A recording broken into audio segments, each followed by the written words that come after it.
નમસ્કાર દર્શક મિત્રો, પોલીસ ફોકસ ન્યૂઝ ચેનલમાં આપનું હાર્દિક સ્વાગત છે। હવે એક નજર આજના મુખ્ય સમાચાર પર।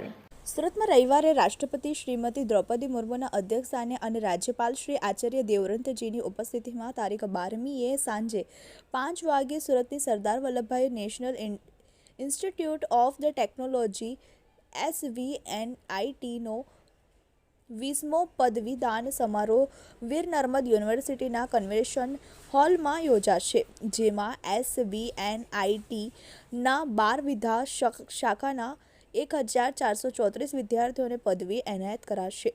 રાષ્ટ્રપતિ પદે નિયુક્તિ બાદ શ્રીમતી દ્રૌપદી મુર્મુ સુરતની પ્રથમવાર મુલાકાતે આવી રહ્યા છે, ત્યારે પદવીદાન સમારોહની પૂર્વ તૈયારીઓને આખરી ઓપ આપી દેવામાં આવ્યો છે। નોંધનીય છે કે રાષ્ટ્રપતિશ્રીની ઉપસ્થિતિમાં 1434 પદવીઓમાં 126 PhD, 805 BTech, 355 MTech, 148 5 વર્ષની ઇન્ટિગ્રેટેડ MMCના વિદ્યાર્થીઓ ડિગ્રી મેળવશે।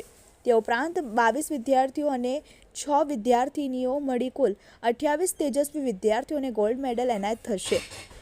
પદવી મેળવનાર કુલ 1434 વિદ્યાર્થીઓ પૈકી 293 વિદ્યાર્થીઓનો સમાવેશ થાય છે। તમામ ગોલ્ડ મેડાલિસ્ટને રાષ્ટ્રપતિના હસ્તે મેડલ અર્પણ કરાશે। મિત્રો, આવા જ અવનવા સમાચાર જાણવા માટે અમારી ચેનલને લાઈક કરો, સબસ્ક્રાઇબ કરો અને બેલ આઇકોન પર પ્રેસ કરો, જેથી અમારી ન્યૂઝની બધી જ અપડેટ આપને મળતી રહે।